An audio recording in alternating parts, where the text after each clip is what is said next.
جی محسن شاہنواز رانجھا صاحب، پہلے تو آپ نیب سے تنگ نظر آ رہے تھے، اب تو حکومت کی اہم شخصیات نیب سے تنگ نظر آ رہی ہیں، اور شیخ رشید صاحب کہہ رہے ہیں کہ عید کے بعد تو نیب سے بہت سے لوگ تنگ ہوں گے. تو کیا ابھی بھی آپ سمجھتے ہیں کہ حکومت اور اپوزیشن جو ہیں وہ مل کر اس نیب کے قانون میں کوئی تبدیلی لانے کے قابل نہیں ہے، یا ایک دفعہ پھر آپ اس وقت پچھتائیں گے جب چڑیاں مزید کھیت چگ جائیں گی؟ حامد صاحب، عمران خان اپنی ذات کے بارے میں زیادہ سوچتے ہیں اور اپنے آس پاس بیٹھے ہوئے لوگوں کے بارے میں بالکل نہیں سوچتے. اور ہونا جو مسئلہ آ رہا ہے وہ یہی ہوگا کہ جو آس پاس لوگ بیٹھے ہوئے ہیں، جو ادارے چلا رہے ہیں، جن کے قلم دانوں سے سمریاں آ رہی ہیں، جن کے سیکرٹریز وہ سمریاں تیار کر رہے ہیں، انڈورس کر رہے ہیں، وہ سمریاں یہاں پر آ رہی ہیں، پرائمری رسپانسبلٹی تو ان کی ہوگی. ابھی بھی اگر آپ اکنامک کوارڈینیشن کمیٹی کی لائبلٹی شوگر سکیم میں جب انہوں نے پابندی اٹھائی ایکسپورٹ سے اوپر، اگر وہ لائبلٹی آپ نکالنے کی کوشش کریں تو اس میں بھی 5-6 لوگوں کا ایک کلیکٹیو ڈیسیجن آتا ہے، جس میں پرائم منسٹر صاحب خود شامل ہوتے ہیں. تو اب اگر آپ اسی طرف لے کے چلیں اور مس یوز آف اتھارٹی کا جو پرنسپل لے ڈاؤن کیا ہوا ہے پچھلی جتنا بھی جورسپروڈنس ہے اس کی روشنی میں، تو وہ بڑا کلیئر ہے کہ مس یوز آف اتھارٹی تو یہ بن جاتی ہے کہ اگر آپ کے ملک میں چینی نہیں تھی، ضرورت سے زیادہ قلت ہو سکتی، تو آپ نے ایکسپورٹ کی اجازت کیوں دی؟ بزدار صاحب تو بعد میں آئیں گے نا، وہ تو نیچے والے دوسرے نمبر پہ کھڑے.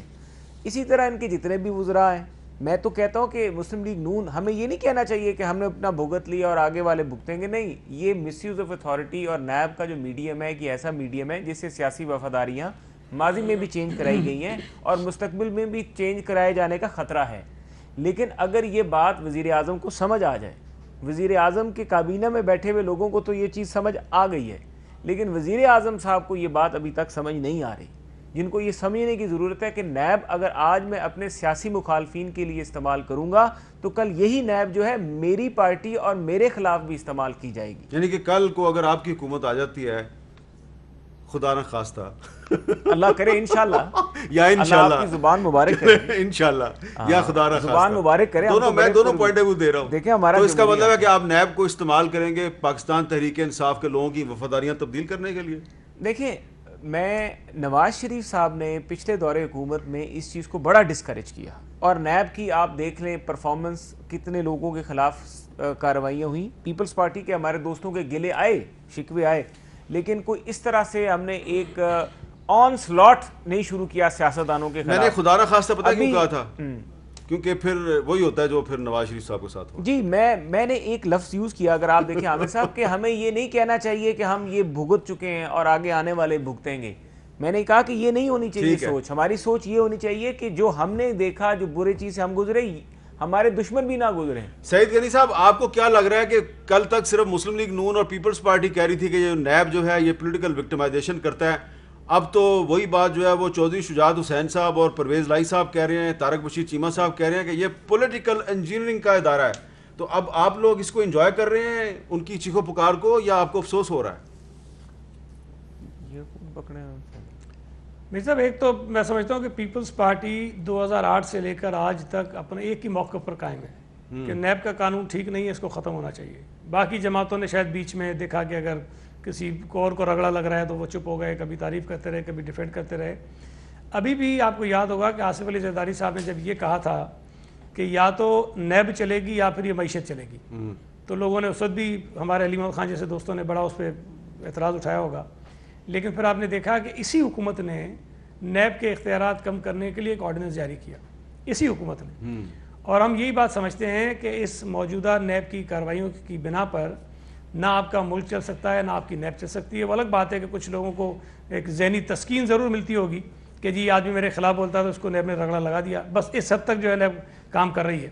اور دوسرا میں آپ کو یقین سے کہتا ہوں کہ یہ جو ہم لفظ سنتے ہیں نا، مس یوز آف اتھارٹی، اور اکثر کبھی آ جاتا ہے گیلانی صاحب نے یہ کر دیا، کبھی نواز شریف نے یہ کر دیا، تو کبھی کسی اور نے یہ کر دیا. اگر کبھی مس یوز آف اتھارٹی پر بیٹھ کے صحیح کام ہو گیا نا، تو سب سے بڑا جو آدمی پھنسے گا اس میں وہ چیئرمین نیب ہوگا، کیونکہ اس کے پاس اتھارٹی ایک ہے، اس کا جتنا مس یوز وہ کر رہا ہے، جس طرح سے وہ مس یوز ہو رہی ہے اتھارٹی، شاید ہی کوئی اور شخص کر رہا ہو. ایسا کبھی ہوگا علی محمد خان صاحب؟ پاکستان میں یہ وقت آئے گا کہ چیئرمین نیب جو ہے اس کا بھی کوئی احتساب کرے؟ ہم اس قوم کے اور اپنی آنے والی نسل کے مجرم ہوں گے اگر ہم نے اپنی ذاتی مفادات کو بالاتاق نہ رکھ کے یہ نظام احتساب کا درست نہ کیا۔ جب آپ اقتدار سے باہر ہوتے ہیں تو بعض باتیں آپ کے لیے کرنی بڑی آسان ہوتی ہیں، اقتدار میں آ کے جب آپ کرسی پہ بیٹھتے ہیں پھر اس پہ کھڑے رہنا مشکل ہوتا ہے۔ روٹی کپڑا مکان پیپلز پارٹی کا بنیادی نعرہ تھا، جب اس سے وفا کرنے کی کوشش کی عوام نے ان کو دل سے لگا کے رکھا، جب نہیں کی تو پھر وہ آپ دیکھ رہے ہیں ان کے ساتھ کیا ہوا۔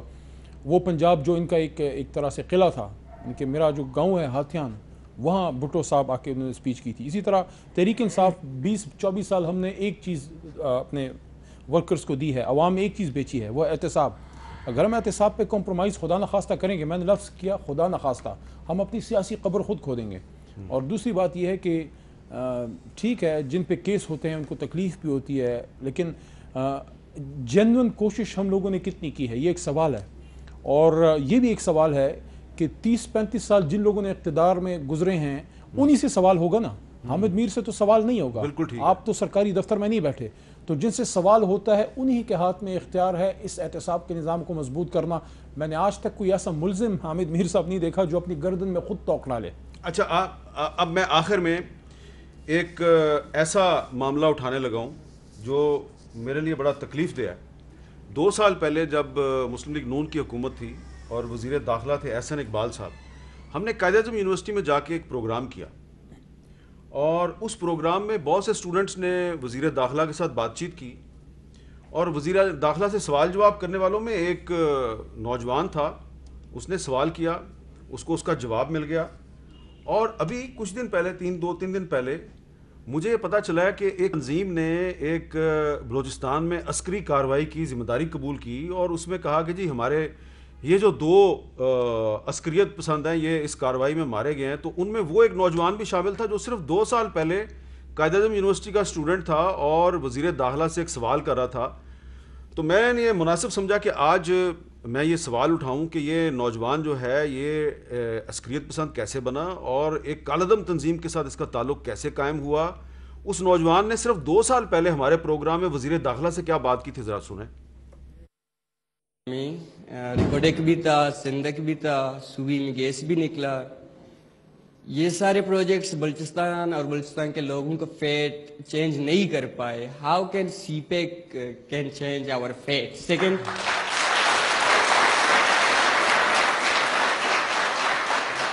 دوسری بات، ہر ایک گورنمنٹ آتی ہے دینے کے نام پہ کچھ نہ کچھ لے جاتی ہے، تو پھر ابھی میرا کویشچن ہے کہ تو ابھی یہ کچھ ملے گا بھی کہ نہیں سی پیک سے؟ Thank you sir. دیکھیے، جو اس نوجوان نے بات کی یہ ایک بہت تلخ حقیقت ہے۔ ماضی میں کوئی شبہ نہیں کہ بلوچستان کے ساتھ اسے نظر انداز کر کے بہت زیادتی کی گئی ہے۔ وزیر اعظم کا بہت یقینی اور ایک مصمم ویژن ہے کہ ہم ان تمام سیاسی شکایات کا ازالہ ترقی کے ساتھ کر سکتے ہیں۔ اچھا، اب یہ جو نوجوان ہے یہ جو سوال کر رہا تھا، اس سوال پہ جو اسٹوڈنٹس تالیاں بجا رہے تھے وہ سارے بلوچ نہیں تھے، ان کا تعلق پنجاب سے بھی تھا، خیبر پختونخوا سے بھی تھا، سندھ سے بھی تھا، کیونکہ قائد اعظم یونیورسٹی جو ہے اس میں تمام پاکستان کے اسٹوڈنٹس ہوتے ہیں۔ اب سوال یہ پیدا ہوتا ہے کہ یہ جو اسٹوڈنٹ ہے یہ کیوں، یہ قائد اعظم یونیورسٹی سے ڈگری حاصل کرنے کے بعد یہ عسکریت پسند کیسے بن گیا؟ اس سوال پہ ہمیں غور کرنا چاہیے راجہ صاحب۔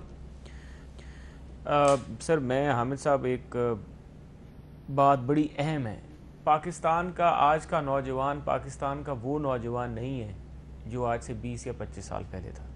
پاکستان کا نوجوان آج سوچتا ہے، پاکستان کا نوجوان آج اپنے فیصلے اپنی عقل اور سمجھ کو لڑانے کے بعد کر رہا ہے۔ دیکھیں تحریک انصاف نہیں، لیکن اس نوجوان نے جو کیا، آپ اس نوجوان کی طرف آ جائیں، میں اس نوجوان نے جو کیا ہے میرے خیال سے کہ اس کو عسکریت کا راستہ اختیار نہیں کرنا چاہیے تھا، لیکن وہ کیوں مجبور ہوا ہے؟ دیکھیے میں آپ کو بتا رہا ہوں بات جو آج یہ حکومت 18ویں ترمیم پہ اور ان کے وزراء بات کرتے ہیں، تو پاکستان آزاد کیوں ہوا تھا؟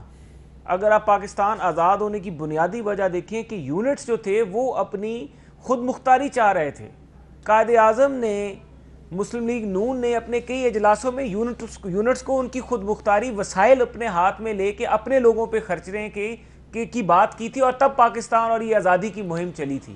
آج آپ انہی یونٹس میں لوگوں کو اگر ان کے چیزیں، ان کے وسائل، ان کے اختیارات، ان کو پہلا حق نہیں دیں گے اپنے اختیارات استعمال کرنے کا، اپنے وسائل استعمال کرنے کا، تو میں سمجھتا ہوں کہ اس طرح کی چیزیں جو ہیں اس میں وزن پیدا ہو. اچھا علی محمد خان صاحب، میں آخر میں نے یہ سوال اس لیے اٹھایا ہے کہ یہ جس تنظیم نے اس کی ذمہ داری قبول کی کہ یہ شہداد بلوچ نامی جو اسٹوڈنٹ ہے، اس تنظیم نے خود کہا کہ یہ قائد اعظم یونیورسٹی سے فارغ التحصیل ہے، تو جو بھی ہے وہ تنظیم پاکستان کے انٹرسٹ کے خلاف کام کر رہی ہے، تو اس کی کارروائیاں جو ہیں اس کی تو ہم حمایت نہیں کرتے.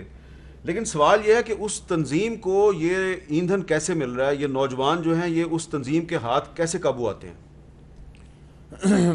صاف ظاہر ہے حمید میر صاحب ہماری اپنی غلطیاں ہیں، اور ہم نے اپنے گھر کے آگے کبھی سوچا نہیں. جو جس صوبے سے پاس ہوا اس نے ساری وزارتیں ادھر تقسیم کی، جو جس علاقے کا تھا وہ، یعنی کہ میں آج تک کوئی اس پہ برا ویسے نہ مانے یہ جو میں بات کر رہا ہوں، لیکن میں آج تک میں چاہتا ہوں کہ ایسے وزرائے اعلیٰ آئیں جو صرف اپنے ڈویژن اور ڈسٹرکٹ تک محدود نہ رہیں، وہ اپنے پورے صوبے پہ فوکس کریں، اور اسی طرح that goes for the bigger post اوپر بھی. میں آپ کو اگزامپل دوں گا کہ 1.5 سال پہلے میرے پاس جو وزیر اعظم شکایت ونگ ہے اس کے سلسلے میں کوئٹہ گیا. کوئٹہ میں شکایتیں ادھر سے جو آئی تھیں تو میں مناسب سمجھا کہ وہ تو ہمارے لوگ شاید ادھر نہ آ سکیں کیونکہ دور ہے، مجھے جانا چاہیے. میں گیا، وہاں کمشنر آفس تھا، ڈپٹی کمشنر آفس میں ساری شکایتیں سنی. وہاں مسئلے یا حل ہوئے یا نہیں، لیکن انہوں نے میری اتنی ڈیسک تھمپنگ کی. ایک بلوچ وہاں تھے، انہوں نے کہا میں اس پہ خوش ہوں، ہم اس پہ خوش ہیں کہ ہمارے مسئلے حل ہو یا نہ ہو، لیکن اسلام آباد سے کوئی ہمیں پوچھنے آ گیا وزیر اعظم کا نمائندہ.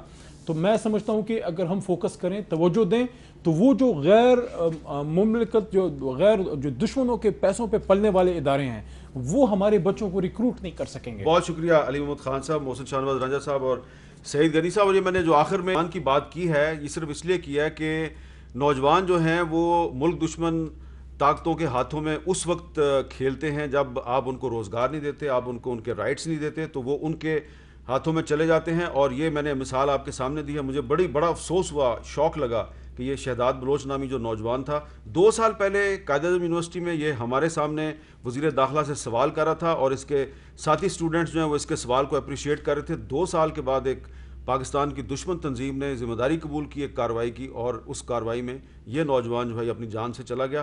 تو یہ نوجوان پاکستان کا اثاثہ ہیں. ہمیں اپنی پالیسی ایسی بنانی چاہیے کہ یہ نوجوان جو ہیں یہ ملک دشمن طاقتوں کے ہاتھوں میں نہ کھیلیں. اجازت دیجیے، اللہ حافظ.